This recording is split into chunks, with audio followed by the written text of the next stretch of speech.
Hello everybody, welcome to our channel Apna institute. क्या हाल चाल है सबके? आई होप सब बढ़िया होंगे, सब मजे में होंगे। तो हम देख रहे थे क्लास 12 फिजिक्स का chapter 1 electric charges and field. उसमें हमने बहुत चर्चा कर ली है, 10 पार्ट हो चुके हैं हमारे।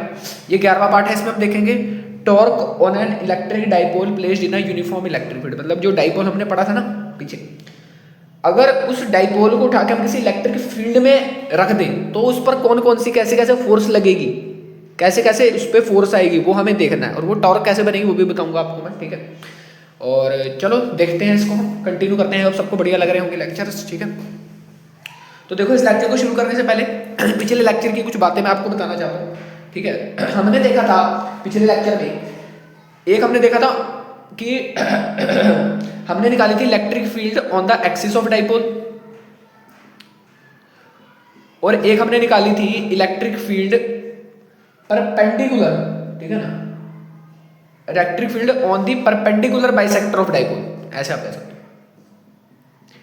ये कितनी आई थी?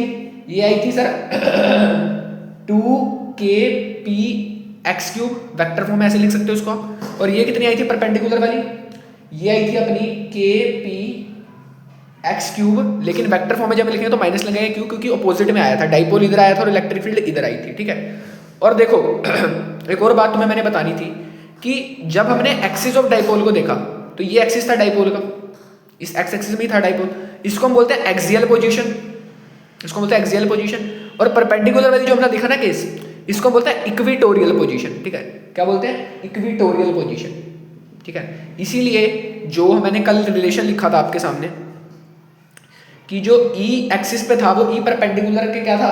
डबल था ना। अब इसी को हम ऐसे लिखेंगे, जो ई एक्सियल है वो क्या है? डबल है ई इक्वेटोरियल के, ई इक्वेटोरियल के, ठीक है। तो ये रिलेशन भी आपको ध्यान में होना चाहिए, ठीक है। ये मैंने पिछले क्लासेस की बातें थोड़ी सी मैंने कहा चलो बता दूं आप लोगों को, ठीक है। डाउट नहीं आना चाहिए किसी को, ठीक है। आई होप सबको क्लियर होगा, ठीक है। तो चलो अब इस लेक्चर की बात कर लेते हैं। देखो, torque on an electric dipole placed in a uniform electric field को पढ़ने से पहले हम पिछले ही का एक पार्ट कंटिन्यू करेंगे। वो रह गया था, एक जनरल केस रह गया था।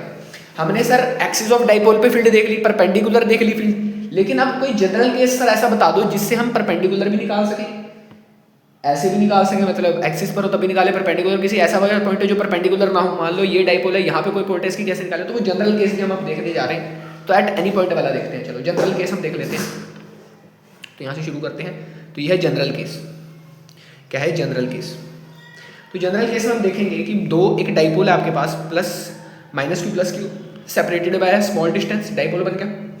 अब एक पॉइंट है इसके सेंटर से जो कि मान लो कहीं 3 सेंटीमीटर दूर है और कुछ एंगल थीटा पर है। मान लो एंगल 40 डिग्री या 40 छोड़ो 30, मान लो 30 डिग्री पर है, ठीक है। तो 3 सेंटीमीटर 30 डिग्री पर मान लो ऐसे कोई डाइपोल मतलब ये डाइपोल से ये पॉइंट यहाँ पे, इस पॉइंट पर आपको इलेक्ट्रिक फील्ड बतानी। तो सर अब इस पॉइंट पर कैसे बताएं इलेक्ट्रिक फील्ड? हमने तो सर देखा था कि अगर परपेंडिकुलर पे है, यहाँ पे है कोई, तब हमने बता दी थी। हमने एक्सिस वाले पॉइंट पर भी बता दी थी इलेक्ट्रिक फील्ड। लेकिन अब ये अगर ऐसा आ गया, इधर उधर कहीं पॉइंट आ गया, ये जनरल केस होता है, ठीक है। तो इस पर हम कैसे बताएंगे? तो चलो देखते हैं अब इस पर हम कैसे बताएंगे, ठीक है।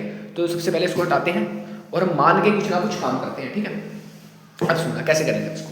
तो सबसे पहले एक डाइपोल एज्यूम कर लेते हैं, माइनस क्यू प्लस क्यू, ये एक डाइपोल है, मैंने कहा बिल्कुल सर। और ये इनके बीच का स्मॉल डिस्टेंस है डाइपोल बनाने के लिए, ठीक। अब देखो ये इसका सेंटर है, इसके सेंटर से मान लो कहीं कुछ दूर पॉइंट है, यहाँ पे है एम पॉइंट है, मान लो कुछ थीटा एंगल पर, मान के करेंगे कुछ ना कुछ थीटा एंगल पर है, थीटा एंगल। अब मेरी बात को ना पूरा बहुत ध्यान से सुनना, ठीक है ना। ये जो थीटा एंगल है ना, इसको थोड़ा ध्यान से देखो। डाइपोल की डायरेक्शन क्या है? ये है, ये डाइपोल की डायरेक्शन है, ठीक है। ये जो थीटा एंगल है, ये एंगल है एंटी क्लॉकवाइज, एंटी क्लॉकवाइज है ना, ऐसे ऐसे है ना, क्लॉक ऐसे चलती है, ये एंगल मैंने ऐसे बनाया एंटी क्लॉकवाइज। एंटी क्लॉकवाइज ये एंगल है from the direction of dipole, ये ध्यान में होना चाहिए। जो डाइपोल की डायरेक्शन है उससे एंटी क्लॉकवाइज हमने बनाया, ये बात में ध्यान में होनी चाहिए, क्योंकि बाद में कंफ्यूज होती है चीज, ठीक है।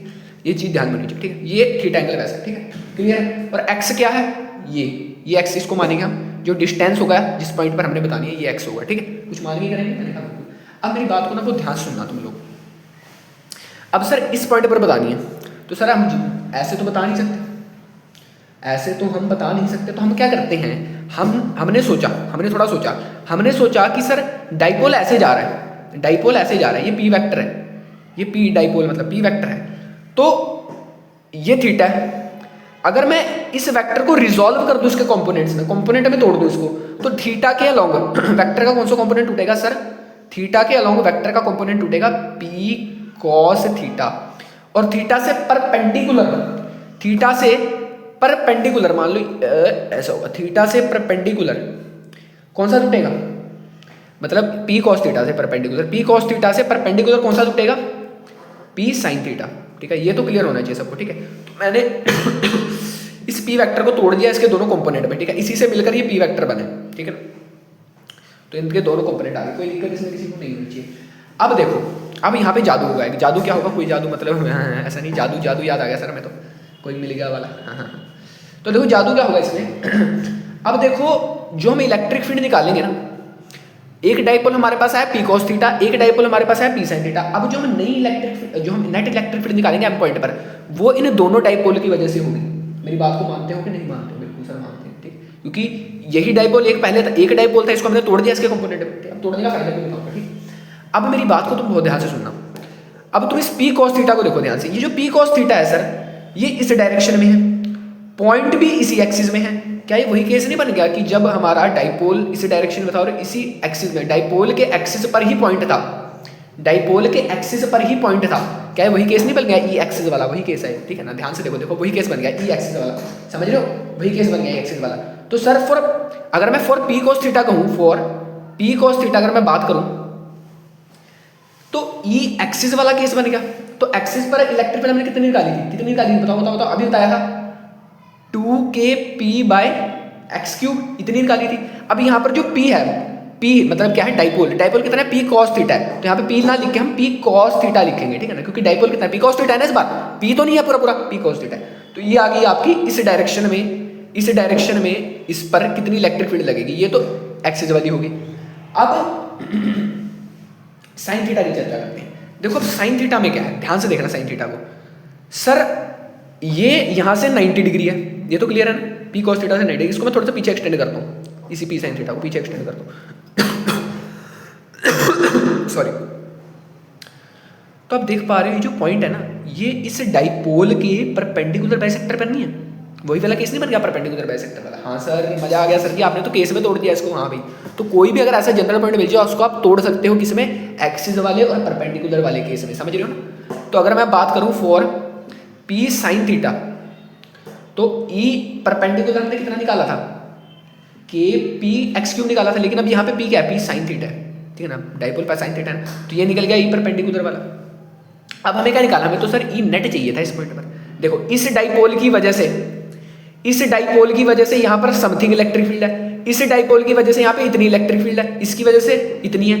तो अब इन दोनों का नेट निकालना है, वेक्टर है दोनों, नेट निकालने के लिए वेक्टर सम करेंगे, वेक्टर सम करेंगे। तो वेक्टर निकालने के लिए ई नेट करेंगे यहाँ पे इन दोनों का। तो ई नेट कितना होगा यहाँ पे? ई नेट कितना होगा? Root under E A square plus E B square. बस ये करना है आपने। ठीक है, उसको मैं निकाल के नहीं दिखा रहा, कैलकुलेशन ऐसी है। बस आपने क्या करना है, पहले ई निकालना है इसके लिए, फिर ई परपेंडिकुलर निकालना है इसके लिए, उसके बाद इन दोनों का स्क्वायर करके सम करके रूट के अंदर ई नेट निकालना है। ठीक है, सीधा करना है। ठीक है, कोई दिक्कत किसी को इसमें? कोई दिक्कत? और हाँ, अगर आपसे क्या कहते हैं नेट इलेक्ट्रिक फील्ड का एंगल पूछ रहे, तो टैन अल्फा पूछ रहे, मान लो कि इलेक्ट्रिक फील्ड का एंगल क्या है, तो वो कैसे करोगे? ई परपेंडिकुलर अपॉन में ई एक्सियल। ठीक है ना, ई परपेंडिकुलर अपॉन में ई एक्सियल। ठीक है, क्योंकि देखो ई एक्सियल वाली इलेक्ट्रिक फील्ड कैसे लगेगी इन दोनों पे? एक्सियल वाली ऐसे लगेगी, परपेंडिकुलर वाली इस पे ऐसे लगेगी। ठीक है ना, मतलब कि सुनो, टैन थीटा बताना है ना तुम। इसका मतलब क्या है? ये जो डायरेक्शन देगा ना टैन थीटा, ये टैन थीटा किसका स्लोप निकाल रहे हो तुम? ये तुम निकाल रहे हो इलेक्ट्रिक फील्ड का स्लोप। मतलब वही है, वेक्टर वाली केस ही यूज करें यहाँ पे, हमने वेक्टर वाली चीजें ही यूज करी। अरे ऐसे निकालते थे ना, tan theta is equal to A plus B cos theta by A, कुछ ऐसे होता था, B plus A sine theta, कुछ ऐसा होता ना। तो वही केस हमने यहाँ पे लगाया। ठीक है, कोई ज़्यादा कंफ्यूज होने वाली केस नहीं है। तो वेक्टर सम है सारा। ये किसकी डायरेक्शन बताएगा आपको? अल्फा किसकी, मतलब डायरेक्शन किसका एंगल देगा आपको? ये इलेक्ट्रिक फील्ड का देगा। कोई दिक्कत इसमें किसी को? कोई दिक्कत इसमें किसी को नहीं होनी चाहिए। ठीक है, कोई दिक्कत इसमें किसी को नहीं होनी चाहिए। ठीक है, समझ आया?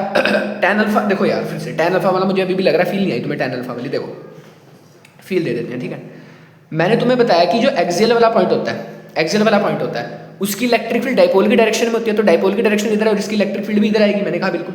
तो ये हो गया ई एक्सियल वाला, ठीक है। और जो परपेंडिकुलर वाला होता है उसकी जो इलेक्ट्रिक फील्ड अपोजिट आती है, अगर ये इधर है तो परपेंडिकुलर की इलेक्ट्रिक फील्ड इधर आएगी, तो ये क्या हो गया ई परपेंडिकुलर वाला। कोई दिक्कत। अब नेट इनका कहाँ आएगा, इन दोनों का नेट कहीं यहाँ पे आएगा, अगर बीच से थोड़ा सा इधर आएगा, जहाँ पे जा रहा है वेक्टर यहाँ पे आएगा। और तो यही अल्फा एंगल तुम्हें बताना है, तो तुमने करा क्या बेसिकली, इसका ये वाला कंपोनेंट उठा के यहाँ ले आए, ये ई एक्सिस वाला बन गया, ये ई एक्सिस वाला बन गया, और ये क्या था, ये तो पहले से ही परपेंडिकुलर था, तो तुमने क्या करा, ई परपेंडिकुलर अपॉन में ई साइन थीटा, ई एक्सिस वाला। कोई दिक्कत इसमें किसी को, परपेंडिकुलर बाय बेस होता है ना sine theta, perpendicular by base होता है ना साइन थीटा, वही किया तुमने। कोई दिक्कत इसमें किसी को, कितना एंगल पे है, सॉरी एंगल तुमने यहाँ से बताया, और यहाँ से बताया तुमने इस फील्ड से कितने एंगल पे, ऐसा एंगल तो यहाँ से ऐसे बताओगे, तो ये बन जाएगा E perpendicular by E vector, ठीक है ना। कोई दिक्कत किसी को, मैंने फील दे दी भाई, इससे ज़्यादा फील नहीं दूंगा, हाँ ठीक है ना, इससे ज़्यादा फील नहीं। वेक्टर के सामने तो कुछ नहीं, बाकी फील आनी चाहिए। अब हमारा आज का टॉपिक शुरू होता है torque on an electric field, torque on an electric field कह रहा है, torque on an dipole placed in a uniform electric field. अब देखो इसका मतलब क्या, placed in a uniform electric field. एक डाइपोल लिया आपने, डाइपोल क्या होता है सर जी, पढ़ लिया सर। अब एक माइनस क्यू प्लस क्यू का charge separated by small distance is dipole. ये इस डाइपोल को उठा के आपने एक यूनिफॉर्म इलेक्ट्रिक फील्ड में रख दिया, फिर इस पर आपने फोर्सेस की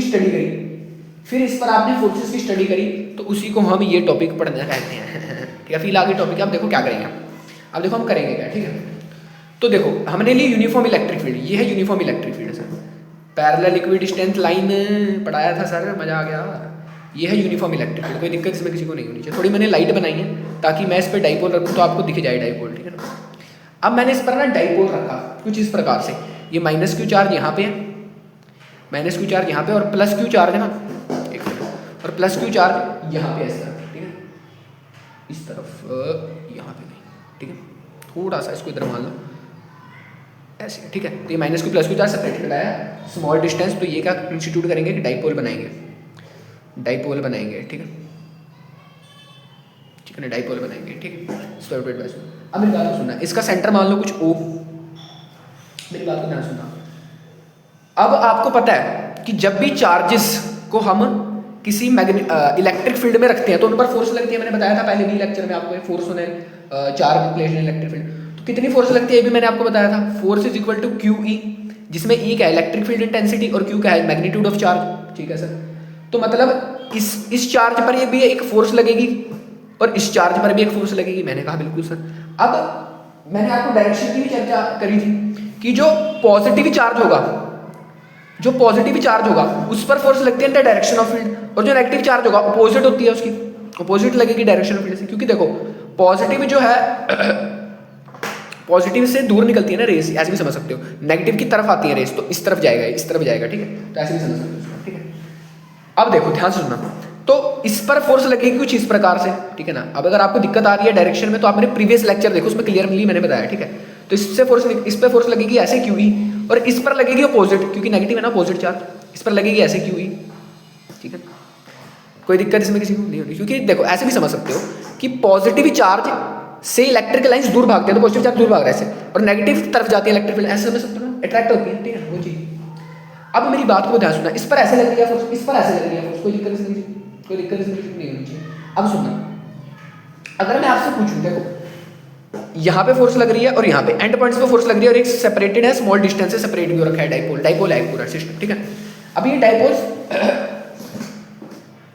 सेम हो रखा है। अब सुनना मेरी बात को, ये फोर्सेस जो आपको दिख रही है इक्वल है, two equal and opposite forces हैं, सेपरेटेड बाय स्मॉल डिस्टेंस, है ना, सेपरेटेड बाय स्मॉल डिस्टेंस है। तो सेपरेटेड बाय स्मॉल डिस्टेंस, और एक और बात, ये जो फोर्सेस लग रही हैं इनकी लाइन ऑफ एक्शन डिफरेंट है, line of action is different. इसका मतलब क्या है सर, मतलब ये वाली जो फोर्स लग रही है वो इस लाइन पे लग रही है, और ये वाली जो फोर्स लग रही है वो इस लाइन पे लग रही है, लाइन ऑफ एक्शन डिफरेंट है और सेपरेट भी है। तो ये क्या कराएंगी, इसको रोटेट करवा देंगी। रोटेट कैसे करवाएंगी सर, फील नहीं आई, अब समझो, ये मान लो एक मार्कर है, इसको डाइपोल मान लो तुम, इस मार्कर को ही डाइपोल मान लो, ठीक है। एक फोर्स लग रही है मार्कर पे इस तरफ, ऐसे खींच रही है इसको, ऐसे खींच रही है, ऐसे खींच रही है, और इस तरफ वाली फोर्स इसको अपोजिट खींच रही है, अपोजिट मतलब ऊपर ऊपर, ठीक है, ऊपर ऊपर। तो ये ऐसे नहीं जाएगा, घूमेगा नहीं है, घूमेगा नहीं है ऐसे, घूमेगा नहीं, समझ लो, फील आ रही है, घूमेगा नहीं ऐसे, घूमेगा नहीं, घूमेगा सर। लेकिन सर घूमेगा तभी अगर मान लो सर ये पूरा का पूरा डाइपोल का सिस्टम ऐसे निकल लिया, ऐसे निकल लिया, तो ट्रांसलेशनल जो है ना वो इक्विलिब्रियम है यहाँ पे, जो टोटल एफ नेट है ना वो जीरो होती है हमेशा ट्रांसलेशनल वाइज। ट्रांसलेशन पता है ना, ऐसे घसीटे तो आगे नहीं चला जाएगा पूरा सिस्टम ना, फिक्स रहेगा यहाँ पे, फिक्स रहेगा, क्योंकि जो एफ नेट है ना ट्रांसलेशनल इक्विलिब्रियम में है, ये जो सिस्टम है ये ट्रांसलेशनल इक्विलिब्रियम में है, ये ऐसे नहीं जाएगा, क्योंकि सारी फोर्सेज यहाँ पे बैलेंस हो रही है, सारी फोर्सेज यहाँ पे बैलेंस हो रही है, ट्रांसलेशनली सारी फोर्सेज बैलेंस हो रही है, रोटेशन वाली फोर्स बैलेंस नहीं है, ठीक है ना। अब बच्चों को दिक्कत आ रही होगी जिन्होंने 11वीं में रोटेशन चैप्टर नहीं पढ़ा, उनको समझ ही नहीं आ रहा होगा, लेकिन मैं पूरी फील दिलाने की कोशिश कर रहा हूँ। देखो इस पर सिर्फ यहाँ पर एक फोर्स लग रही है और यहाँ पर एक फोर्स लग रही है, बीच में कोई फोर्स नहीं है, बीच में कोई फोर्स नहीं है, तो ये सिर्फ ऐसे घूमेगा अपनी जगह पर ही, ऐसे ऐसे घूमता रहेगा, अपनी जगह पर ही ऐसे ऐसे घूमता रहेगा, ठीक है। ये आगे पीछे नहीं जाएगा, आगे पीछे कब जाता, जब यहाँ पे भी कुछ एक्सटर्नल फोर्स आती है और ज्यादा, तब ये ट्रांसलेशनल भी चलता है और आगे भी चलता है, ऐसे घूमता भी और आगे भी बढ़ता है ऐसे, लेकिन अभी अपनी जगह पर ही घूमता रहेगा ऐसे ऐसे ऐसे ऐसे, समझ रहे हो, समझ रहे हो। तो यहाँ पे रोटेशन आएगी, और जब रोटेशन आ गई, और कैसे रोटेट करेगा, सेंटर ऑफ मास पे रोटेट करेगा बीचों बीच ना, और जब रोटेशन आ गई तब क्या आएगी, टॉर्क आएगी बेटे, तब टॉर्क आएगी। टॉर्क क्या होता है सर, फोर्स का रोटेशन वाला कंसेप्ट ऐसे समझ लो, सीधी भाषा में बताऊंगा, फोर्स का रोटेशन वाला कंसेप्ट। सर टॉर्क का फॉर्मूला बता दो। देखो टॉर्क का फॉर्मूला हमने पढ़ा था, टॉर्क को हम कैसे डिनोट करते हैं, टाउ से, टाउ नहीं है ये, टाउ टाउ बोलते हैं इसको, वेक्टर है, टाउ से डोनेट करते हैं इसको। इसका फॉर्मूला क्या होता है, फोर्स, फोर्स जो लग रही है इनटू परपेंडिकुलर डिस्टेंस, अरे चल जा मार कर, चल जा, इज्जत का सवाल है, चल जा, इनटू परपेंडिकुलर, चल गया अभी चल गया, इज्जत रख ली इसने हमारी। देखो जो टॉर्क होती है, ये आपने पढ़ा होगा, फोर्स इनटू परपेंडिकुलर डिस्टेंस होता है, ठीक है। अब देखो यार रोटेशन नहीं पढ़ा तो मैं पूरा वो तो दे नहीं सकता आपको, मैं फॉर्मूला बता दिया मैंने टॉर्क का। अब मेरी बात को सुनना, ये जो टॉर्क लग रही है फोर्स इनटू परपेंडिकुलर डिस्टेंस है, ठीक है, मतलब किस पॉइंट के अबाउट लग रही है, किस पॉइंट के अबाउट, इस पॉइंट के अबाउट, क्योंकि इसी पॉइंट के अबाउट तो घूमेगा ऐसे ऐसे ऐसे ऐसे, एक पॉइंट के अबाउट तो घूमेगा ही, ऐसे ऐसे घूमेगा, यहीं पे है ना। तो इस पॉइंट से कितना परपेंडिकुलर डिस्टेंस है, परपेंडिकुलर डिस्टेंस, ये परपेंडिकुलर नहीं है, ये परपेंडिकुलर डिस्टेंस है बेटे, ये परपेंडिकुलर डिस्टेंस है, समझ रहा है, ये परपेंडिकुलर डिस्टेंस, और यहाँ से मैं कहूँ तो ये परपेंडिकुलर डिस्टेंस है इसका, ठीक है, समझ रहा है ना। इतना तो मैथ पढ़ी होगी, अरे इतनी तो मैथ पढ़ी होगी ना यार, ये परपेंडिकुलर डिस्टेंस, समझ रहे हैं, समझ रहे हैं ना। हाँ तो सर अगर मैं इस लेंथ को एल एल मानते थे ना, दो चार के बीच का बीचों बीच से एल एल लेंथ पे होता था, तो अगर मैं इसको एल एल मान दूँ तो ध्यान से सुनो, अब एल एल मान दूँ, समझ रहा है, और इसको थीटा कह दूँ, कह दो ना इसको थीटा कह दूं, तो इसको मैंने थीटा कह दिया, तो एल का ध्यान से सुनिए, थीटा की तरफ कौन सा कंपोनेंट टूटेगा, एल कोस थीटा, यहाँ पे एल कोस थीटा, और यहाँ पे क्या टूटेगा, परपेंडिकुलर एल साइन थीटा, तो ये क्या हो गया, ये एल साइन थीटा हो गया, ये डिस्टेंस कितना हो गया, एल साइन थीटा हो गया। वैसे ही यहाँ पर सेम कंसेप्ट, ये डिस्टेंस कितना हो गया, एल साइन थीटा हो गया, समझ रहे, एल साइन थीटा हो गया ये, इतना क्लियर सब। तो मतलब सर फोर्स कितनी है, फोर्स है सर यहाँ पे कितनी है, फोर्स कितनी है QE, और परपेंडिकुलर डिस्टेंस कितना है, एल साइन थीटा, बिल्कुल सर। अब तूने यहाँ पे नेट फोर्स पता करनी है, नेट फोर्स मतलब क्या, नेट टॉर्क, नेट टॉर्क कहना सही होगा, रोटेट करवानी है ना, जो फोर्स रोटेट करवाती है, घुमाती है, उसको नॉर्मल फोर्स नहीं बोलते, उसको टॉर्क बोलते हैं बेटे। रोटेशन चैप्टर क्लास 11वीं जो तुमने पढ़ी नहीं, जो तुमने खराब करी, जो तुम घूमते रहे, जो तुम पबजी खेलते रहे, जो तुम फ्री फायर खेलते रहे, तुमने सारी 11वीं खराब कर दी, और आप कह रहे हो सर टॉर्क समझ में नहीं आ रही, तो मैं क्या करूं यार तो मैं क्या करूं। अगर तुम्हें अब भी सीरियस है, सर्च करो जाके क्लास 11th रोटेशन चैप्टर, जल्दी जल्दी उसके मेन कंसेप्ट पढ़ो, खत्म करो उसको, और दोबारा आ जाओ यहाँ, ठीक है। नहीं तो अगर ये समझ आ गया तो वेल एंड गुड है, कोई दिक्कत नहीं है, ठीक है ना, ठीक है ना। थोड़ी मेहनत करनी पड़ेगी यार, थोड़ी मेहनत करनी पड़ेगी, ठीक है ना। वो बच्चा भी था जिसने 11वीं पढ़ी, फिर उसकी मेहनत और तुम्हारी मेहनत क्या फायदा रह जाएगा, ठीक। तो ये समझ आ गया। अब सुनो, अब तुम्हें सिर्फ टॉर्क निकालनी, तुम्हें नेट टॉर्क निकालनी है। नेट टॉर्क कैसे निकालोगे, इन दोनों का सम करके ये वाली टॉर्क, एक टॉर्क यहाँ पे लग रही है, एक टॉर्क यहाँ पे लग रही है, दो टॉर्क है ना, क्योंकि दो फोर्स है यहाँ पे, दो इक्विवेलेंट फोर्स पर सेपरेट स्मॉल डिस्टेंस, दो टॉर्क है। तो अब ये जो दो टॉर्क लग रही है इसको हम निकालते हैं, ध्यान सुनो निकाल, हमें निकालना है sir torque net, net torque निकालना है। तो नेट टॉर्क कैसे, टॉर्क 1 प्लस टॉर्क 2, ऐसे करो, ऐसे करो, बिल्कुल सर, बिल्कुल सर, बिल्कुल सर। अब सुनना मेरी बात को, अब देखो डायरेक्शन देखनी पड़ेगी, क्योंकि दोनों की मैग्नीट्यूड तो सेम ही है, QE एल साइन थीटा ये भी, plus QE L sine theta ये भी। अब इनकी डायरेक्शन देखनी पड़ेगी, क्योंकि वेक्टर क्वांटिटी है, बिल्कुल सर। अब देखो ये कैसे घुमा रहा है, ये क्लॉकवाइज घुमा रहा है, अगर मान लो मैं क्लॉकवाइज डायरेक्शन को पॉजिटिव ले लेता हूँ, कुछ भी ले सकते हैं मानने पे है, और एंटी क्लॉकवाइज को मैं नेगेटिव ले लेता हूँ, ठीक है ना। अब देखो ये इसको ऐसे घुमा रहा है क्लॉकवाइज, और ये कैसे घुमा रहा है, ऐसे घुमा रहा है, ऐसे ही तो लेके जाएगा इसको, ऐसे ही तो लेके जाएगा। तो देखो ये भी क्लॉकवाइज है, ऐसे ऐसे तो घूमेगा, ये भी क्लॉकवाइज है, ये भी क्लॉकवाइज है, तो सेम डायरेक्शन में, तो दोनों पॉजिटिव ले लो, कोई दिक्कत नहीं, कोई दिक्कत नहीं, दोनों पॉजिटिव ले, क्लॉकवाइज को पॉजिटिव ही लेते हैं वैसे, ठीक है। देखो ना, समझ रहे हो, अगर मान लो ये इधर लग रही होती, सुनना, ये इधर लग रही होती और ये भी इधर लग रही होती, तो ये तो ऐसे चला जाता है, ट्रांसलेशन इक्विलिब्रियम बन जाता है, तो ये तो ऐसे बन जाता है। लेकिन ये इधर लग रही है और ये इसके सपोर्ट कर रही है, ये इसका सपोर्ट कर रही है। गाड़ी में भी जब आपने स्टीयरिंग देखा होगा, ऐसे पकड़ते हैं दोनों हाथों से।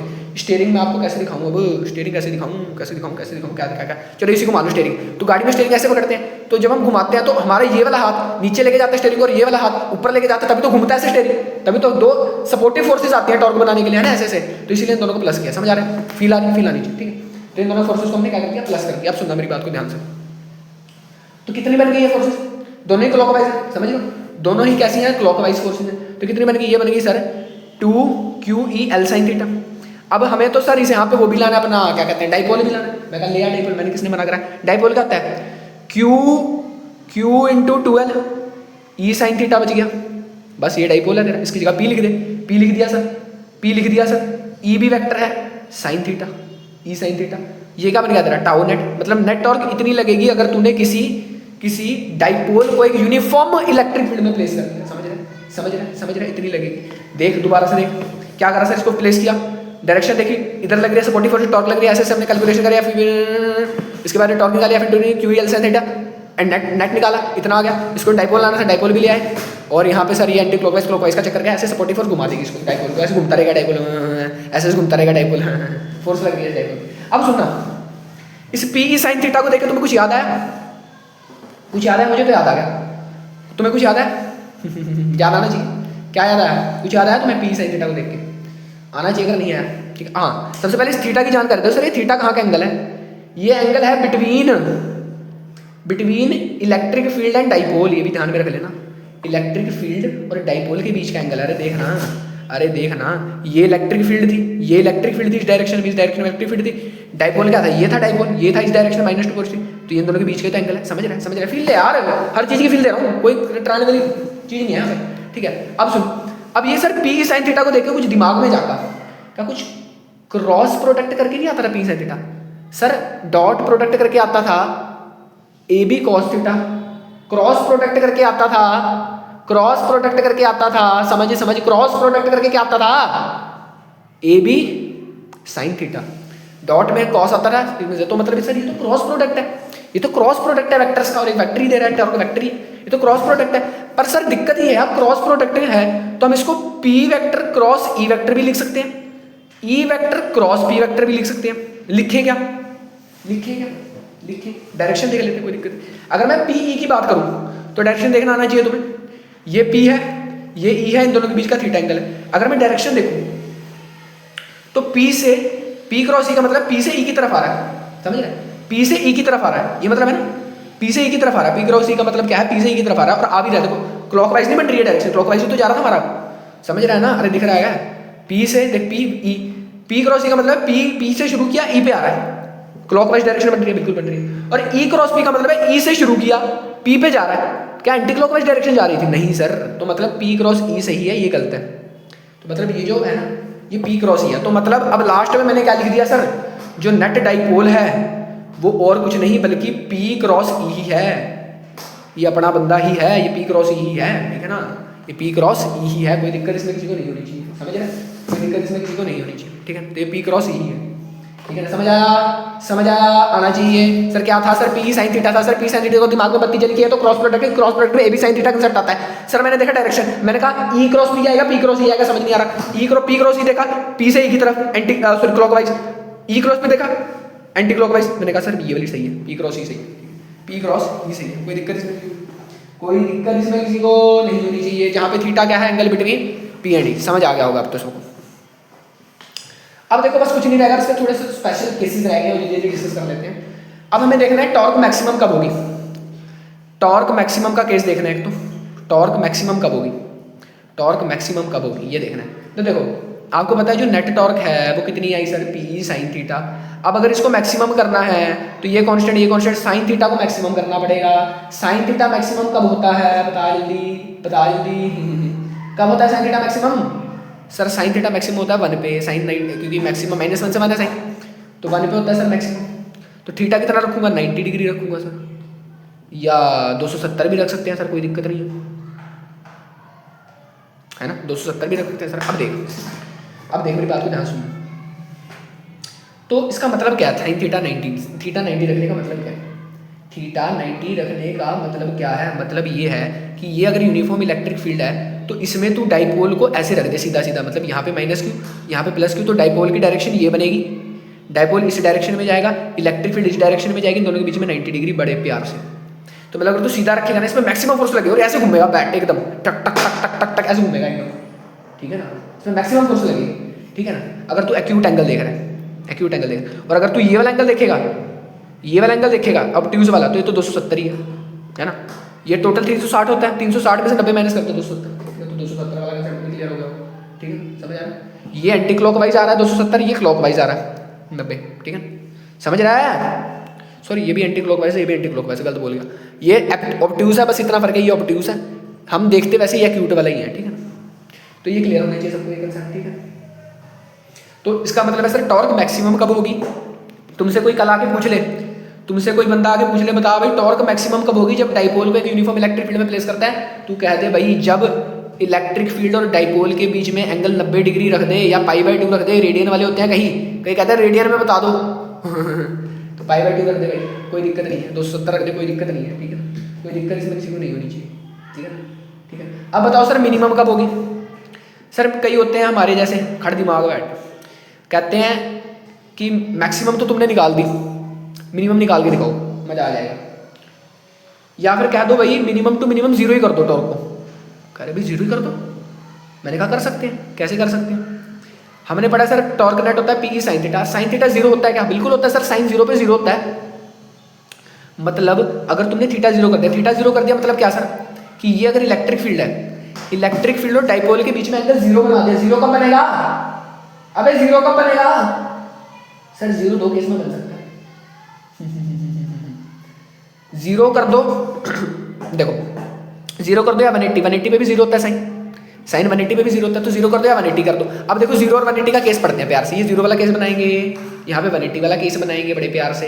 अब देखो 0 और 180 का केस क्या है, यहाँ पे मान लो आपने लिया -q + q, तो ये डाइपोल की डायरेक्शन है, ध्यान सुनना, डाइपोल की डायरेक्शन क्या है, ये इलेक्ट्रिक फील्ड की डायरेक्शन भी ये, तो थीटा कितना हो गया? 0 हो गया यहाँ पे। तो जब थीटा 0 होगा, ध्यान सुनना, थीटा 0 होगा तो देखो +q की तरफ फोर्स लगेगी इस तरफ, -q की तरफ फोर्स लगेगी इस तरफ, मतलब ये ऐसी छड़ी को दो तरफ से खींच रहा है, सेम फोर्स यही रुकी रहेगी, यही रुकी रहेगी, ऐसे ऐसे पकड़ के इसको खींच रहा है दोनों तरफ से, ऐसे ऐसे, ना यहाँ जा रही है ना यहाँ जा रही है, क्योंकि दोनों फोर्स बैलेंस है, तो ऐसे पकड़ के डाइपोल खड़ा रहेगा यहाँ पे, ठीक है। अब 180 का केस भी देख लेते हैं सर। अब 180 में क्या होगा, 180 में क्या होगा, 180 में क्या होगा? हाँ, और एक और बात कि जब आप इस इक्विलिब्रियम को डिस्टर्ब करोगे ना, क्योंकि यहाँ पे इक्विलिब्रियम पे ये रुका रहेगा, इक्विलिब्रियम को मान लो आपने डिस्टर्ब कर दिया, मान लो आप इसको थोड़ा सा ऊपर ले गया ऐसे, थोड़ा सा ऊपर ले गया ऐसे, थोड़ा सा ऊपर ले गया ऐसे, ठीक है, तो ये क्या करेगा, एक यहाँ फोर्स लगेगी इस पर, ऐसी वैसी वही केस बन गया, एक यहाँ लगेगी, तो दोबारा इस इक्विलिब्रियम में आने की कोशिश करेगा, दोबारा से इस इक्विलिब्रियम में आने की कोशिश करेगा, और ड्यू टू इनर्शिया थोड़ा सा आगे जाके रुकेगा, और फिर ये दोबारा घूम जाएगा ऐसे, फिर ये घूमता रहेगा ऐसे ऐसे करके, अगर आपने इसको डिस्टर्ब कर दिया ऐसे इक्विलिब्रियम को, समझ रहे हो, इनर्शिया की वजह से रुकेगा नहीं एकदम, थोड़ा सा आगे जाएगा और उसकी वजह से फोर्स लगती रहेगी, तो घूमता रहेगा, ठीक है, समझ रहे हो, अगर आपने इसको इक्विलिब्रियम को डिस्टर्ब कर दिया, तो इसको हम बोलते हैं स्टेबल इक्विलिब्रियम में है। 0 डिग्री पे जब आप रखोगे तो स्टेबल इक्विलिब्रियम पे रहेगा। और सर अगर हमने इसको 180 पे रख दिया, 180 का मतलब क्या, 180 का मतलब क्या, अब डाइपोल और इसके बीच में देखो, अब डाइपोल कैसे जा रहा है, ऐसे जा रहा है, इसके बीच में नहीं बनाता है, डाइपोल कैसे जा रहा है, ऐसे जा रहा है, -q से +q पे जाता है, और इलेक्ट्रिक फील्ड इसके इस तरफ जा रही है ऐसे, तो 180 डिग्री बन गया दोनों के बीच में, ठीक है। तो जब 180 बनेगा तो अब देखना फोर्सेस का खेल देखना है इसमें, -q की तरफ फोर्स लगेगी कहाँ, टुवर्ड्स द चार्ज, +q की तरफ इधर लगेगी, तो मतलब ऐसे फोर्सेस लग रही हैं सर, एक दूसरे की तरफ आ रही हैं फोर्सेस, बड़ी गंदी फोर्सेस है, मतलब ऐसे दबा रही है इस डाइपोल को, ऐसे ऐसे ऐसे ऐसे ऐसे दबा रही है इसको बहुत गंदी तरह से। तो ये जो इक्विलिब्रियम बनता है ना, तो इक्विलिब्रियम फोर्स बैलेंस है, ये अनस्टेबल इक्विलिब्रियम बनता है, क्योंकि इसमें डाइपोल चिंता में है, इंटेंस चिंता में,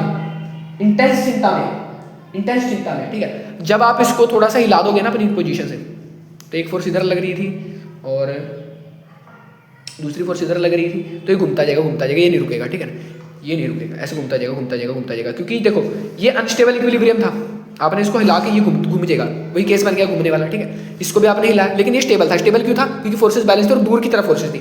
लेकिन यहाँ पे जो फोर्सेस लग रही है यहाँ पे तंग है, ऐसे इसको दबा रही है, दबाएगा। जब आप किसी बंदे को दबाओगे वो क्या हो जाएगा? तंग हो जाएगा, सीधा बात है। फिजिक्स फील वाली है भाई, किसी बंदे को जितना दबाते जाओगे उसमें एनर्जी स्टोर होती जाएगी, एक्टिव होता जाएगा, क्योंकि पोटेंशियल एनर्जी स्टोर है ना, समझ रहे हो?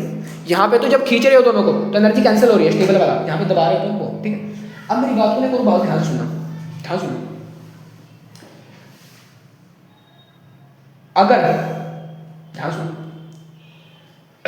मैं आपसे कहूं कि इलेक्ट्रिक डाइपोल में, ध्यान सुनो, इलेक्ट्रिक डाइपोल यूनिफॉर्म फील्ड में रखा और हमने एफ नेट 0 कर दिया, ध्यान सुनो, नेट फोर्स 0 कर दी, तो क्या डाइपोल अभी 0 हो जाएगा? जरूरी नहीं है, ठीक है, जरूरी नहीं है कि अगर नेट फोर्स 0 हो जाए तो डाइपोल भी 0 हो गया, ठीक है ना। क्योंकि देखो सॉरी, डाइपोल कह रहा हूँ, जरूरी नहीं टॉर्क 0 हो जाए, ठीक है। देखो यहाँ पे क्या था, नेट फोर्स 0 आ रही थी, नेट फोर्स 0 क्या टॉर्क बन रही थी, यहाँ पे घूम पा रहा था नहीं, लेकिन जब थोड़ा सा आपने ऐसे करा नेट फोर्सेस तो तभी भी 0 है, टॉर्क बन गई। तो ऐसे जरूरी नहीं हर केस में, यहाँ पे 0 आ रहा है, कोई दिक्कत नहीं। जब ऐसे है तब फोर्स नेट भी 0, टॉर्क भी 0, लेकिन थोड़ा सा हिला दिया इसको तो टॉर्क आ गई, लेकिन नेट फोर्स तो 0 ही है तब भी, ट्रांसलेशन वाली कॉग्निस, ठीक है। तो इतना क्लियर होना चाहिए सबको।